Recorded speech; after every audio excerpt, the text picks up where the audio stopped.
Hello everyone, नमस्ते। 2026 में जनवरी की शुरुआत तो बड़ी खतरनाक हो रही है। क्यों खतरनाक? क्योंकि चार चार प्लैनेट एक साथ एक ही जगह पे बैठे हुए हैं और लगभग एक साथ ही अब मकर राशि में प्रवेश करने वाले हैं। तो सबसे पहले तो 13 जनवरी को शुक्र चले गए थे मकर राशि में। ये है समय लोहड़ी का। अगले दिन मकर संक्रांति है, सूर्य चले जाएंगे मकर राशि में। उसके बाद मंगल चले जाएंगे 16 तारीख को, फिर 17 तारीख को बुध चले जाएंगे। तो सारे के सारे ग्रह एक साथ आकर मकर राशि में आकर बैठ गए हैं। यहाँ पे अच्छी बात तो यह है कि सूर्य उत्तरायण हो गए हैं। तो जब सूर्य उत्तरायण हो जाते हैं उसके बाद से जो दिन है वो लंबे होने शुरू हो जाते हैं, क्योंकि सूर्य का नॉर्थ वर्ड मूवमेंट या उत्तर की ओर मूवमेंट शुरू हो जाता है। इसकी वजह से हवा में जो दूषण है, यानी जो पोल्यूटेड एयर होती है सर्दियों की, वो एयर जो है अब वो बैठने लगती है, दिन खुलने लगते हैं, हमारा मूड भी अच्छा होने लगता है overall, and we really feel a bit better about life in general. However इस बार चीजें इतनी सिंपल, इतनी आसान नहीं होने वाली हैं। तो लोहड़ी पर चाहे आप कितना भी पीनट्स एंड चिक्कीज आप आग में फेंकें, उत्तरायण के दिन चाहे आप कितनी भी काइट्स चलाएं, ज्योतिष किसी और चीज की तरफ इशारा कर रहा है। और वो चीज क्या है, जानते हैं आज के वीडियो में। नमस्ते, भाग्यश्री होलिस्टिक एस्ट्रोलॉजी में आप लोगों का एक बार फिर से स्वागत है। यहाँ पर हम बात करते हैं पॉजिटिव, इंस्पायरिंग और होलिस्टिक एस्ट्रोलॉजी की, यानी कि एक ऐसा ज्योतिष जो कि आपके पॉजिटिव पॉइंट्स को मैक्सिमाइज कर सकता है और आपके नेगेटिव पॉइंट्स को मिनिमाइज करने में आप लोगों की मदद भी कर सकता है। आज हम बात कर रहे हैं चतुष्ग्रही योग की, यानी कि 4 प्लैनेट कंजंक्शन की, जो कि होने वाला है मकर राशि में 13, 14, 16 और 17 जनवरी के बीच में, क्योंकि सारे के सारे ग्रह इसी समय पर मकर राशि में प्रवेश कर जाएंगे। इस बारे में अगर आपको कोई चीज ध्यान रखनी है सबसे इंपॉर्टेंट, तो वो ये है कि जब भी कोई ग्रह सूर्य के बेहद करीब चला जाता है तो वो ग्रह कंबस्ट यानी कि अस्त हो जाता है, यानी कि एक तरीके से वो ग्रह मृत हो जाता है। उसके जो भी रिजल्ट हैं वो हमें अच्छे से मिलते ही नहीं है। They are in a very very poor condition. अब क्योंकि इस बार मकर राशि में बहुत सारे ग्रहों का एक साथ प्रवेश हो रहा है सूर्य के साथ, इसका मतलब कि शुक्र अस्त हो जाएंगे, इसका मतलब कि मंगल अस्त है, इसका मतलब बुध भी अस्त है। तो तीन तीन ग्रह इस समय पर अस्त होकर सूर्य के साथ मकर राशि में गोचर कर रहे हैं। अब जैसा कि मैंने कहा, अस्त होना कोई बहुत अच्छी बात नहीं होती है। इसीलिए अगर आप लोगों का जन्म शुक्र की राशियों में, शुक्र के नक्षत्रों में हुआ है, मंगल की राशियों नक्षत्रों में हुआ है, बुध की राशियों नक्षत्रों में हुआ है, तो आप लोगों को ऑटोमेटिकली ऑड सा फील इस समय पर हो ही रहा होगा। You must be feeling really out of place completely. आप करना तो बहुत कुछ चाहते हैं पर कर नहीं पा रहे। नींद ऑटोमेटिकली सुबह 6 बजे तो खुल जाती है, लेकिन 10 बजे तक बिस्तर छोड़ने का मन ही नहीं करता। यानी कि कहीं हेल्प तो जरूर हो रही है, मौसम बदल रहा है, वेदर चेंज हो रहा है, तो मन में कहीं ना कहीं बात तो आ रही है कि कुछ करें, पर वो एग्जीक्यूशन की एबिलिटी आपको नहीं मिल पा रही। जो मंगल वाले लोग हैं, बुद्ध वाले जो लोग हैं, वो चाह कर भी किसी कंक्लूजन पे नहीं आ पा रहे हैं चीजों को लेकर कि ये है क्या। कंफ्यूजन बहुत हो रहा है, सब कुछ सामने पड़ रहे हैं, उसके बाद भी बुद्धि में घुस नहीं पा रहा। शुक्र वाले जो लोग हैं वो कहीं ना कहीं अपने आप को दूसरों से कटा हुआ महसूस कर रहे हैं, कनेक्शन नहीं बन पा रहा उनका लोगों के साथ। समझ में नहीं आ रहा है कि भैया how do we actually come in contact with others, how do we actually make contact with others, है ना। ये बातें नहीं समझ आ रही। अब इसमें थोड़ा सा हम लोग को अगर तड़का लगाना है तो उस तड़के के लिए गुरु है ना, गुरु अतिचारी गति में है और वक्री होकर बैठे हुए हैं मिथुन राशि के अंदर। अब इसकी वजह से थोड़ी और समस्या होती है। मैंने कहा ना, मिथुन राशि यानी कि बुध की राशि, बुध समस्या में है तो मिथुन राशि भी समस्या में होगी, मिथुन राशि समस्या में होगी तो गुरु भी समस्या में होंगे। इसीलिए जो गुरु प्रभावित लोग हैं, जिनका आत्मकारक गुरु है, जिनका लग्न का, राशि का लॉर्ड गुरु है, जो गुरु के नक्षत्रों में जन्मे हुए हैं, वो सब भी पता नहीं किसी और ही मौज में है। कुछ कुछ चल रहा है उनके साथ, उन्हें पता नहीं चल रहा कि क्या चल रहा है। ना अच्छे में ही है ना बुरे में ही, त्रिशंकु की तरह कहीं लटक से गए हैं बीच में, and they are not able to figure things out. So ये बड़ा हमारे लिए समस्या का कारण बन गया है। इसीलिए the beginning of 2026 has led to one of the most confusing years in history. In fact मैं खुद इस बार वीडियोस नहीं बना पाई। यूजुअली मैं 2026 कैसा जाएगा, क्या होगा, क्या क्या डिस्कवरीज होंगी, उस पर वीडियो बनाती हूँ, लेकिन मैं खुद लगभग 20 दिसंबर के आसपास से I have been very very ill, very sick. और गले से आवाज़ नहीं निकल रही थी, इनफैक्ट अभी भी नहीं निकल रही है, but today I decided that I am going to make videos. जो होता है होता रहे, I am not paying attention to that. So इस चीज़ पर हम लोगों को ध्यान देने की सख्त ज़रूरत है। सो ये एक ऐसा समय है जहाँ पे हम बस कुछ कर ही नहीं पा रहे हैं, कुछ कुछ हो ही नहीं पा रहा है। अभी जो चतुष्ग्रही योग बन रहा है इस समय पर, जो मकर राशि में अब बनना शुरू हो जाएगा, उसकी वजह से चीज़ें थोड़ी और कॉम्प्लिकेट हो गई हैं। कैसे कॉम्प्लिकेट हुई हैं बताती हूँ। Number one, our health is getting poorer. हमारी हेल्थ जो है, हमारी जो सेहत है, वो खराब होती जा रही है समय के साथ साथ। हमारे जो पुराने इश्यूज थे, वो पुराने इश्यूज उभर उभर कर सरफेस पर आ रहे हैं। उसके साथ साथ ही ये जो सर्दियों का समय होता है, खास तौर पे 15 दिसंबर से लेकर 15 जनवरी यानी संक्रांत तक का जो समय होता है, धनु संक्रांत से लेकर मकर संक्रांत तक का समय, यहाँ पे जो वेदर है वो नेचुरली काफी पोल्यूटेड वेदर होती है। And then the same happens in spring also. तो यहाँ पे हमारी बॉडी इस स्थिति पे नहीं होती that it is able to make more things happen.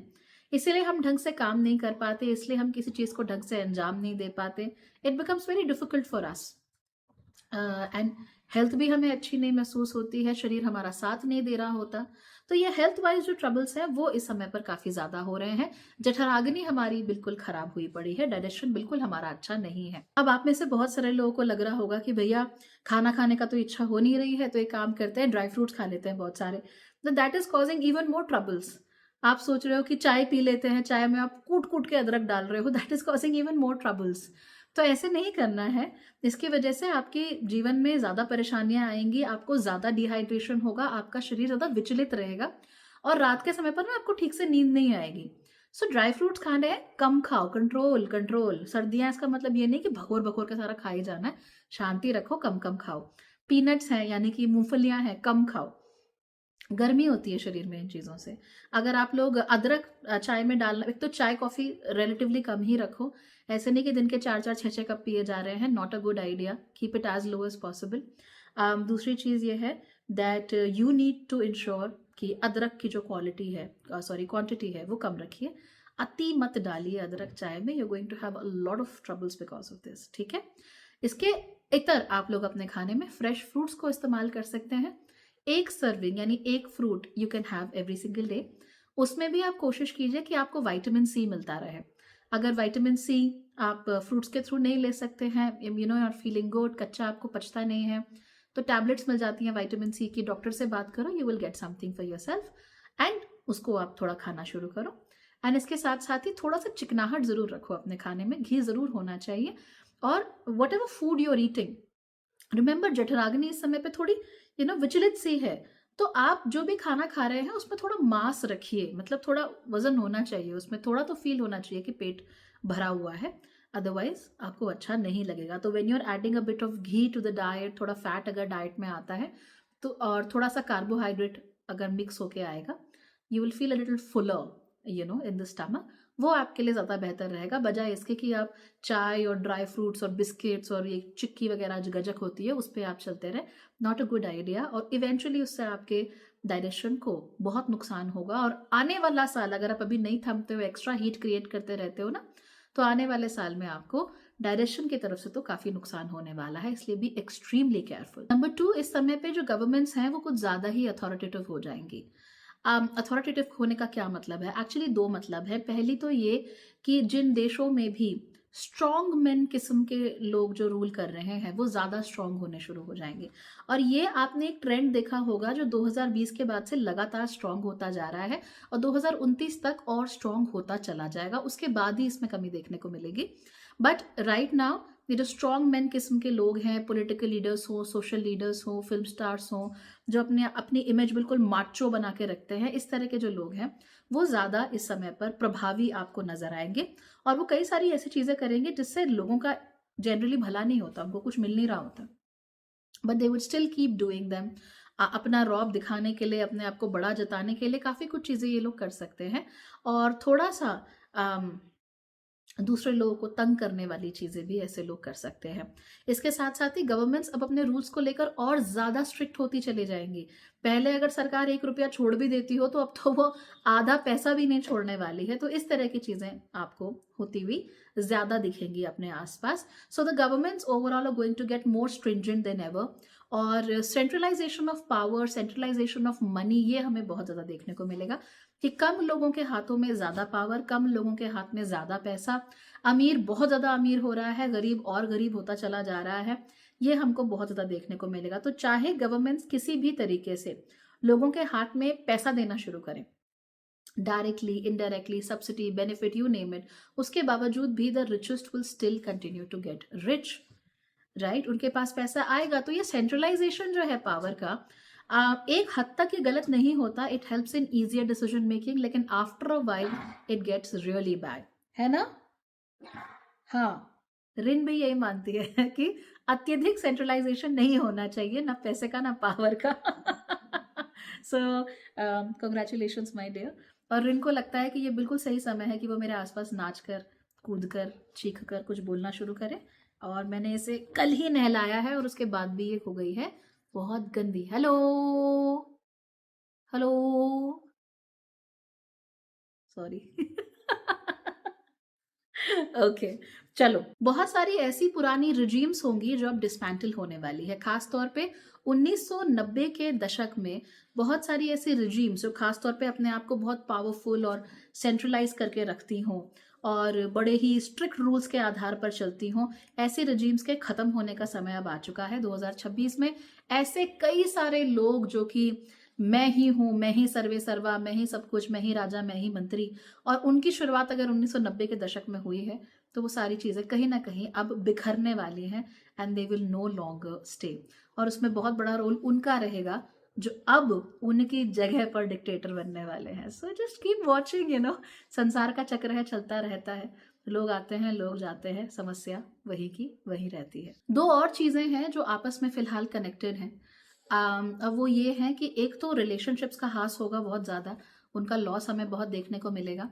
और दूसरी चीज़ ये कि लोग जो है ना, they will start focusing a lot more on money now. और ये बात मैं उनकी नहीं कह रही हूँ जिनके पास ऑलरेडी बहुत सारा पैसा है। मैं कह रही हूँ हमारी जो डेली लाइफ है उसमें money will start playing such a major role, खासतौर पे जो यंग बच्चे हैं उनके साथ। सो अब वो क्या करेंगे, होता ही है यूजुअली जब आप यंग होते हो तो आप सोचते हो कि भाई मेरे पास पैसा आएगा तो मैं ये कर दूंगा, मैं वो कर दूंगा, मैं वो चीज़ पालूंगा, दुनिया मेरी इज्जत करने लगेगी।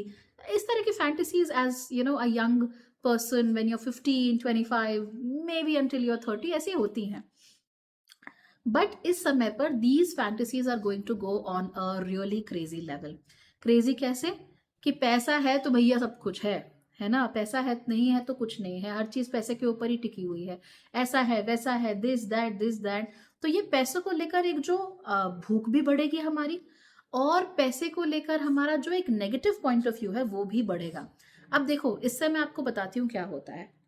जो लोग पैसे के भूखे पड़े रहते हैं कि भैया मुझे चाहिए चाहिए चाहिए चाहिए, कैसे भी करके I just need money, but at the same time जो लोग पैसे को लेकर बड़ा नेगेटिव पॉइंट ऑफ व्यू रखते हैं, पैसे कमा रहे हैं जो लोग उनको लेकर नेगेटिव पॉइंट ऑफ व्यू रखते हैं, जिनके पास पैसा है उनको लेकर नेगेटिव पॉइंट ऑफ व्यू रखते हैं कि हाँ भैया है पैसा, तभी तो नई गाड़ी लेकर आ रहे हैं। ये पीपल लाइक दैट, राइट? तो जो ऐसे लोग होते हैं ना, उनकी भूख भी बढ़ेगी पर उन्हें पैसा भी नहीं मिलेगा। Because of that they are going to go through a lot of troubles, बहुत समस्या होगी ऐसे लोगों को। तो चलो होती है तो होने दो, हमें क्या। लेकिन इसकी वजह से हमारे जो रिलेशनशिप्स हैं वहाँ पर बहुत खराबी आएगी। और देखिए, रिलेशनशिप कभी भी पैसे के ऊपर नहीं टिकते हैं, रिलेशनशिप प्रेम के ऊपर टिकते हैं, आपसी सौहार्द के ऊपर टिकते हैं, पर्सनल जो वैल्यूज़ होती हैं उनके ऊपर टिकते हैं। लेकिन ज़्यादातर लोग इस समय पर रिलेशनशिप्स को पैसे के ऊपर बेस करना शुरू कर देंगे, और इस साल तो ये बहुत ज़्यादा बढ़ने वाला है। सो मेक श्योर कि आप लोग अपने लोगों को ढूंढिए, वो लोग जो आपके साथ दिल से जुड़े हुए हैं, और उनके साथ जुड़े रहिए। एक स्टॉर्म है जो चला जाएगा। आपको अपने जीवन में ऐसा कोई नहीं चाहिए जो आपकी वाहवाही करे, जो आपका नाम ले, अरे वाह जी कितना पैसा है, वाह जी कितने वो हैं। ऐसे नहीं चाहिए हमको, चाटुकार नहीं चाहिए। We just want people who are there with us because they love us. हमारे पास कुछ ना भी हो तो भी वो हमारे पास रहे, ऐसे लोग। इंडिविजुअलिज्म यहाँ पर काफी ज्यादा बढ़ने वाला है। इंडिविजुअलिज्म के साथ इंडिविजुअल एक जो होता है ना कि I want to achieve things, I want to do more, इस तरह की चीजें बहुत ज्यादा बढ़ने वाली हैं। तो ये जरूर होगा, लेकिन it's going to be on the negative side. मैं खुद आई एम इंडिविजुअलिस्ट। मैं हमेशा कहती हूँ कि मैं व्यक्ति को प्राथमिकता बहुत देती हूँ। ग्रुप के ऊपर। मैं ग्रुप को 100% प्राथमिकता नहीं दे सकती, व्यक्ति को प्राथमिकता मिलनी चाहिए, क्योंकि मुझे ऐसा लगता है कि जब व्यक्ति मजबूत होता है तो ग्रुप ऑटोमेटिकली मजबूत हो जाता है, लेकिन जब व्यक्ति कमजोर हो और ग्रुप बहुत ज्यादा मजबूत होने लगे तो कहीं ना कहीं व्यक्तिगत सततताओं का और व्यक्तिगत क्रिएटिविटी का हास होने लगता है। So I am also an individualist, but फिर भी मैं कह रही हूँ कि इस साल ये जो इंडिविजुअलिज्म है ये थोड़ा नेगेटिव टोन लेने वाला है, थोड़ा नेगेटिव असर रखने वाला है। मैं ये बहुत ज्यादा होने वाला है। मेरी चाटुकारिता कौन करेगा, मेरे आसपास कौन आएगा, ये होगा। आप लोग देखना, आपके आप एस्ट्रोलॉजर्स, आपके इन्फ्लुएंसर्स, ये वो, they will be very much about कि मेरा कोटरी कौन है, मेरा सर्कल कौन है, मेरे आसपास कौन मेरी वाहवाही कर रहा है, मेरे आसपास कितने लोग भाई मेरे को ऐसे कर रहे हैं कि आप ही हो, आप ही हो, जो कुछ हो आप ही हो। तो चाटुकारिताओं का जो दौर है वो बहुत ज्यादा बढ़ जाएगा। चाटुकारों की सत्ता इस समय पर रहने वाली है और ये यहाँ से शुरू होगी और फिर पूरे साल भर आपको देखने को मिलेगी। सो अपने आप को इन चीजों से बचा के रखना। अब ये समय किन किन लोगों के लिए ज्यादा अफेक्टिव हो सकता है, किन के ऊपर असर ज्यादा पड़ेगा, जाहिर सी बात है मकर राशि के ऊपर तो असर पड़ने ही वाला है सबसे स्ट्रांगली। आप लोगों के रिलेशनशिप्स में प्रॉब्लम आएगी, पैसे में आपको ज्यादा प्रॉब्लम आएगी, हेल्थ में आपको ज्यादा प्रॉब्लम आएगी। नॉट लाइक यूर बीमार and in the hospital, but just not willing to do much, ये हो सकता है। हालांकि इसकी वजह से एक अच्छी चीज जरूर होगी कि आप लोग ऐसे लोगों को अपने जीवन से बहुत आसानी से निकाल सकते हैं जिनकी आपको जरूरत नहीं है। Get rid of them. The same is applicable for Kanya rashi people also और टॉरस राशि पीपल ऑल्सो। जिनकी जरूरत नहीं है उनको ऐसे उठाओ प्यार से और गंगा में डाल दो, not literally but figuratively. Ganga ji को दे दो, बोलो आप रखो, ठीक है, नहीं तो यमुना जी को दे दो, सोल्यूशन भी होगा वहां पे थोड़ा तो अच्छे से जाएंगे। So you can do that. इसके अलावा अगर आप लोग जेमिनाई राशि के हैं तो आपको थोड़ी समस्या हो सकती है, लियो को थोड़ी समस्या हो सकती है, they will go through a lot more.